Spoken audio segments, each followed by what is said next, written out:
Hello everyone, welcome back to my channel. आज मैं आपको सिखाने वाली किस तरह से आप थ्रेडिंग कर सकते हैं। थ्रेड चलाना मैंने फर्स्ट क्लास जो हमारी थी उसमें मैंने सिखा दिया। तो थ्रेडिंग आप किस तरीके से कर सकते हैं, सबसे पहले इस तरह से आपकी थ्रेडिंग है, फुल ग्रोथ आप देख सकते हैं। ऊपर से जो हेयर होते हैं एक्स्ट्रा उनको हम कट कर देते हैं। कट करने का एक तरीका होता है, सीधी आप सीजर रखते हैं और तब आप कट करते हैं। बाद में अगर एक्सेस होते हैं तो हम बाद में भी कर सकते हैं। उसके बाद हम टैल्कम पाउडर लगाएंगे। टैल्कम पाउडर लगाने के बाद इस तरह से हम अपनी जो कैंची है वो बनाते हैं अपने थ्रेड से। थ्रेड को इस तरह से 5 से 6 बार राउंड किया है और हमारी कैंची बन के तैयार। उसके बाद हम इस तरह से एक जगह पे टिका लेते हैं। टिकाने के बाद हम अच्छे से खींच देते हैं दूसरी तरफ से अपने थ्रेड को इस तरीके से।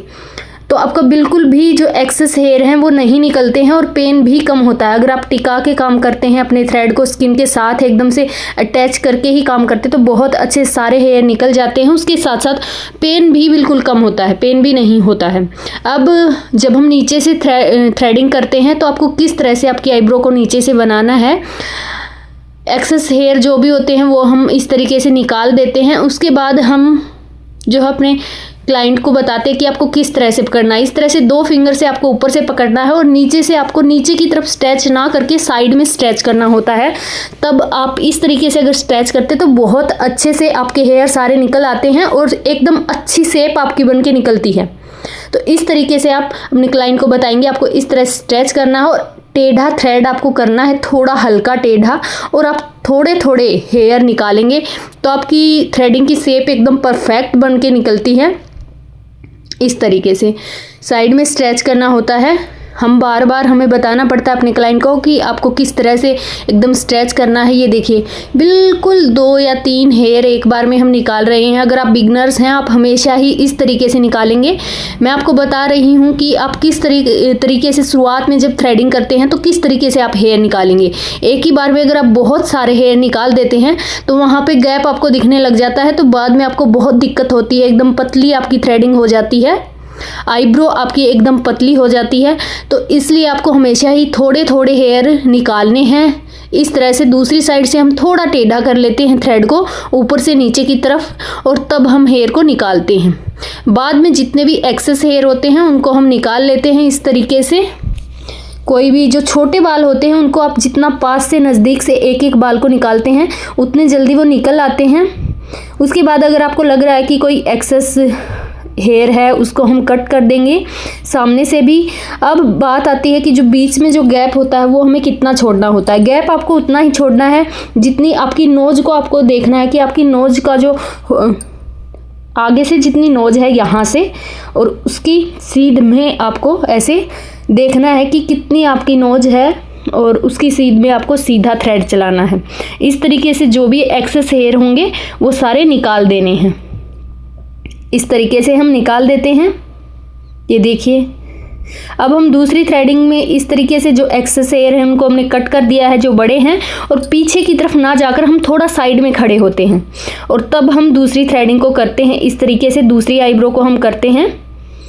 एक जगह पे हमेशा आपको थ्रेड को टिकाना होता है। अगर आपका थ्रेड स्किन के साथ एकदम से चिपक के नहीं चलता है तो आपके इधर उधर से हेयर निकल जाते हैं। दूसरा पेन बहुत ज़्यादा होता है क्योंकि जो एक्स्ट्रा हेयर होते हैं वो खिंचते हैं।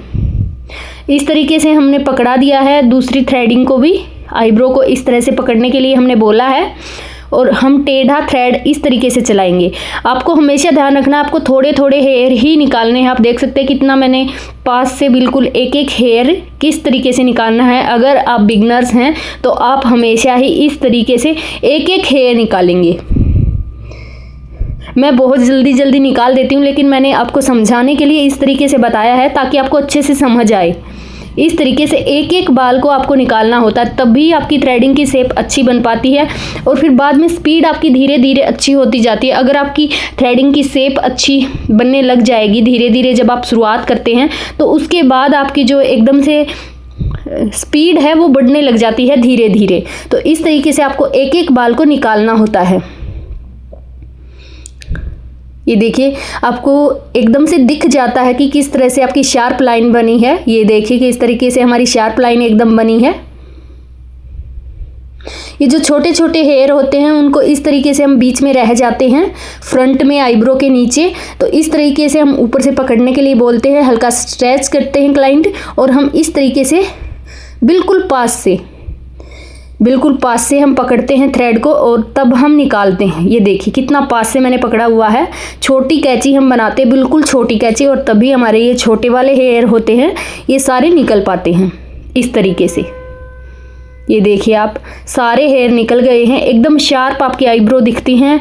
कई बार क्या होता है ये जो छोटे हेयर होते हैं वो नहीं निकल पाते अच्छे से, जिस वजह से आपकी एकदम शार्प नहीं दिखती आईब्रो। तो इस तरीके से आप आईब्रो करना एकदम जब स्टार्ट करते हैं, अगर तब इस तरीके से आप करते हैं तो आपकी एकदम परफेक्ट शेप आती है, उसके साथ साथ आपकी आईब्रो एकदम परफेक्ट बनती है।